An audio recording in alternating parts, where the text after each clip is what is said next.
E aí, pessoal, como é que vocês estão? Tudo bem, aventureiros? A caça ao tesouro da segunda semana, você que está participando no grupo lá, vocês atingiram a meta, parabéns. E para todo mundo que está acompanhando a gente aqui só pelos vídeos, seja muito bem-vindo a mais uma semana, graças a Deus, tá tudo nos conformes, a gente está indo muito bem e hoje nós vamos falar de Colossenses 1, dos versículos 15 ao 23. Só dando uma rápida revisão, na semana passada a gente viu que quem escreveu essa carta foi o apóstolo Paulo, destinada à igreja de Colossos. Era uma igreja que ele não tinha fundado, de uma cidade pequenininha, mas que ele amava muito. Ela foi fundada por um rapaz chamado Epáfras, que era talvez o principal pastor dessa cidade. Lá estava acontecendo algumas coisas interessantes.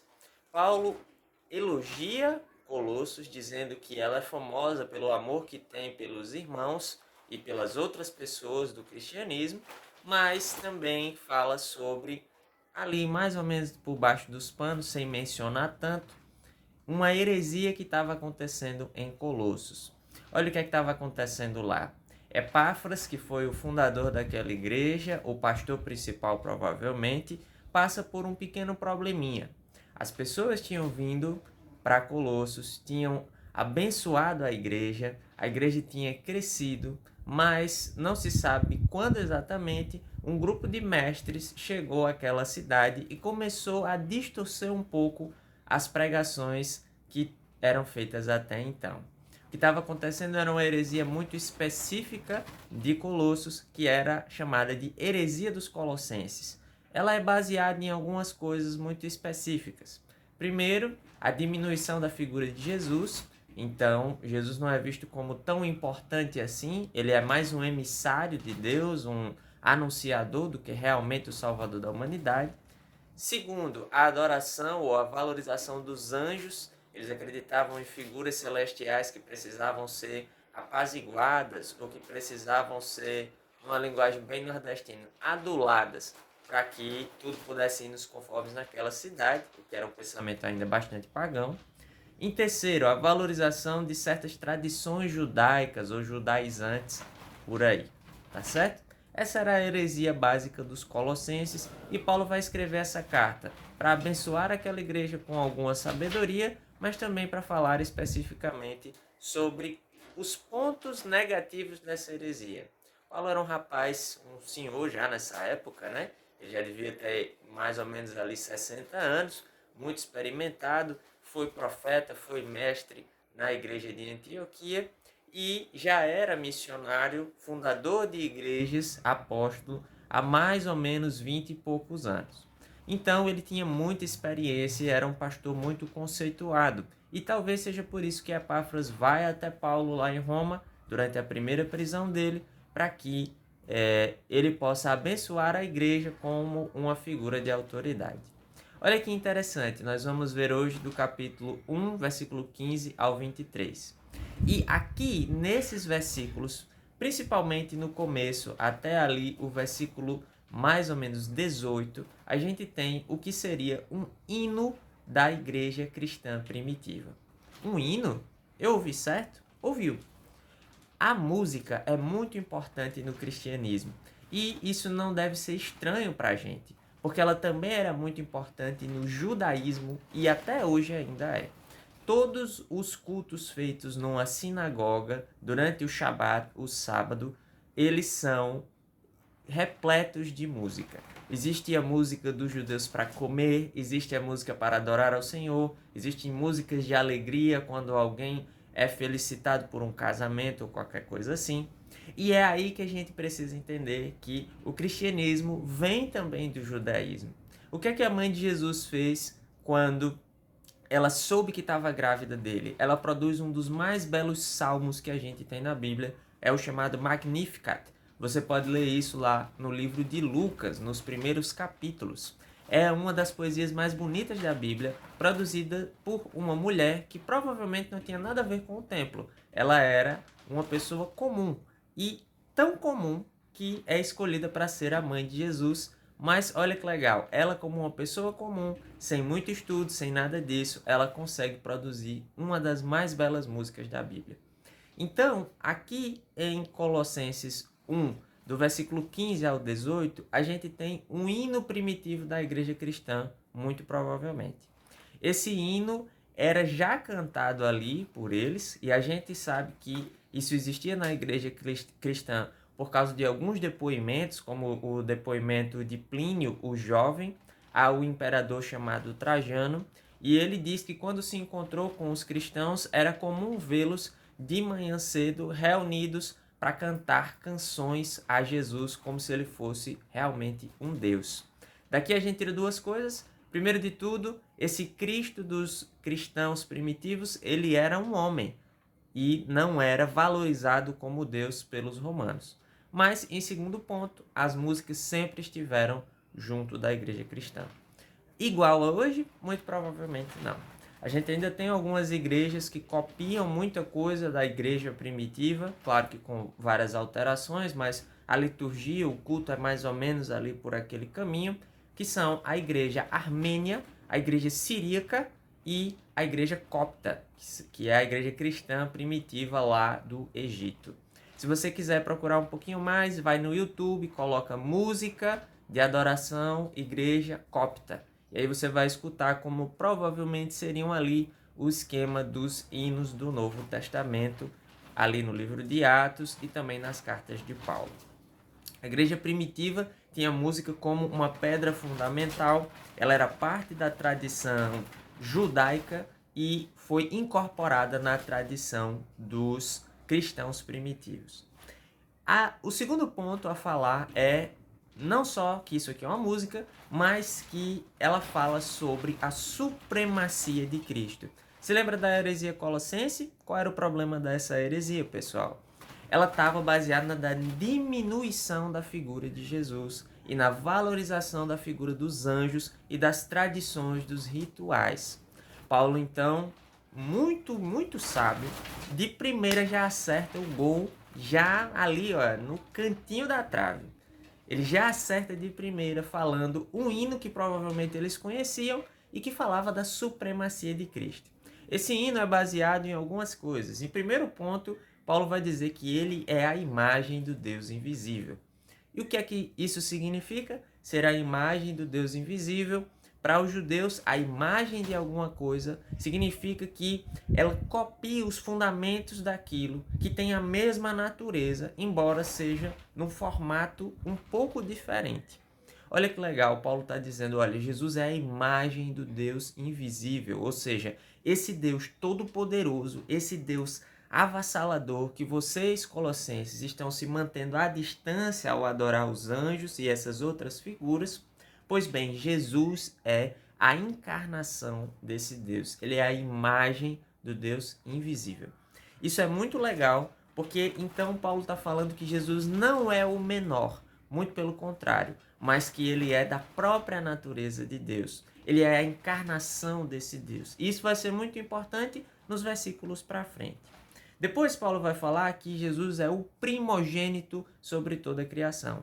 Primogênito significa o primeiro filho, o primeiro de uma série de outros filhos. E olha que legal, o que é que significava ser o primogênito?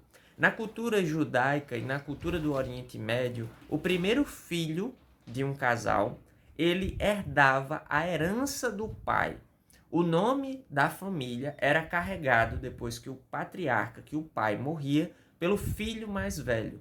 A gente consegue ver isso algumas vezes na Bíblia, não poucas, muito pelo contrário, principalmente no Velho Testamento. Mas vocês se lembram que Jacó teve 12 filhos, além das filhas, né? O homem era bom de fazer filho, mas Jacó teve 12 filhos. E o primeiro, o mais velho, era Rúben, que tinha ali a importância de levar o nome do pai dele. Infelizmente, Rúben acaba dormindo com a concubina de seu pai e perde o direito da primogenitura, que é passado para Yehuda ou Judá, que era um filho também da mesma mãe que Rúben, mas que era mais novo que o irmão. Outro exemplo de primogenitura, como dando direitos maiores do que aos outros filhos, é o exemplo de Jacó e Esaú. Esaú seria abençoado pelo pai como alguém que deveria dominar, não no sentido de impor a força, mas no sentido de guiar a família, de guiar o nome da casa de Isaac. Mas ele perde essa primogenitura trocando ela por um prato de lentilhas e depois Jacó toma a primogenitura do irmão, enganando o pai dele. E é abençoado de uma forma especial. O primeiro filho tinha essa responsabilidade de guiar o restante da família. Ele tinha a responsabilidade de levar o nome da família adiante. Isso confere a Jesus como o primogênito de toda a criação, ser a continuação da linhagem de Deus. Ele nos adota Deus como seus filhos, mas a Jesus ele tem como o primogênito, ou seja, como tendo direitos especiais. Ter direitos especiais significa ser maior do que os anjos. E é aí que você vai entender aquilo que é falado no versículo 16, que Jesus é maior que os tronos, poderes, soberanias e autoridades. Isso são figuras angelicais conhecidas dos Colossenses e Paulo está dizendo, olha, Jesus é muito maior do que todos esses, porque ele veio primeiro, ele é o primogênito de toda a criação. Por isso, Colossenses, ele é maior do que os anjos. E segundo ponto, ele é a fundação de tudo, ou seja, ele tem poder sobre tudo. É em Jesus que nós temos confiança para nos ajudar, porque ele tem poder sobre tudo. E é nossa responsabilidade amá-lo e reverenciá-lo, porque ele tem poder sobre tudo. Em terceiro ponto, ele é o cabeça da igreja. Não, nós não dominamos o mundo. Jesus domina o mundo. Ele tem o poder. Nós somos seus mordomos, somos seus empregados, somos seus gerentes. A gente presta contas a Deus. E a nossa missão é cuidar aqui da casa dele até que ele volte. Beleza? Por último, a gente tem a organização do pensamento de Paulo sobre o sacrifício de Jesus. A plenitude de todas as coisas habitava em Jesus. O que significa isso? No Oriente Médio Antigo existia principalmente ali para a nação judaica o conceito muito específico de equilíbrio cósmico. Você pode dar uma olhadinha melhor sobre isso pesquisando bem rápido aí no Google. Esse equilíbrio cósmico também é chamado de tzedakah em hebraico. É uma palavra meio feinha, mas tem um significado muito bonito. Significa o seguinte, que quando o homem se separa de Deus, toda a nação, todo o mundo, todo o universo entra em desequilíbrio. Como se uma balança tivesse equilibrada e eu mexo aqui no peso do lado de cá e essa balança acaba entrando em desequilíbrio. Ela não se ajusta mais. É isso que todo o universo passou quando a gente se distanciou de Deus através da escolha de Adão e de Eva. Então, se o mundo está em desequilíbrio, é preciso equilibrá-lo novamente. Equilibra-se isso através de um sacrifício. Agora, como a gente poderia sacrificar alguma coisa para Deus se nós somos imperfeitos? Era preciso que alguém perfeito fosse sacrificado. Se Jesus tem em si a plenitude de todas as coisas, esse é o argumento de Paulo. Ele se sacrificar como plenitude devolve para nós a plenitude. E é isso que ele vai dizer. Que aprove a Deus que na figura de Jesus, onde habitava toda a perfeição, toda a plenitude, essa figura se sacrificasse para que a gente tivesse de volta a plenitude de Deus.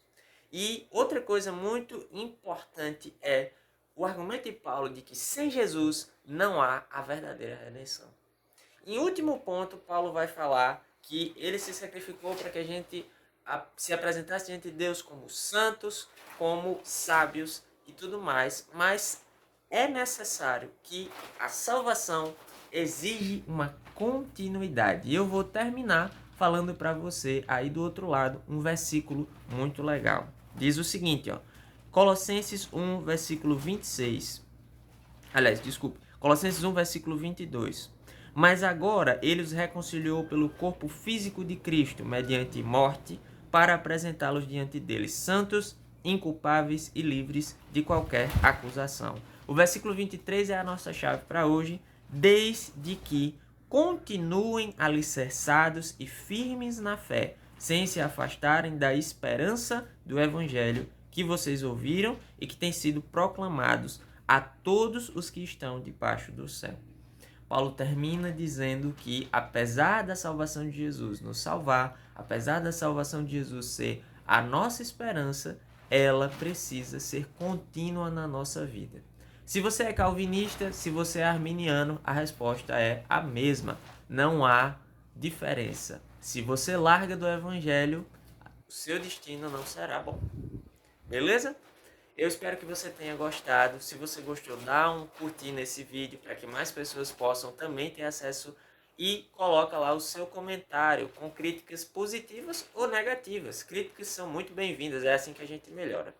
Para o pessoal do grupo de estudo, vocês completaram a segunda chave bíblica. Parabéns, pessoal. Muito legal os resumos que vocês fizeram lá no nosso grupo. Um abraço para vocês e tchau!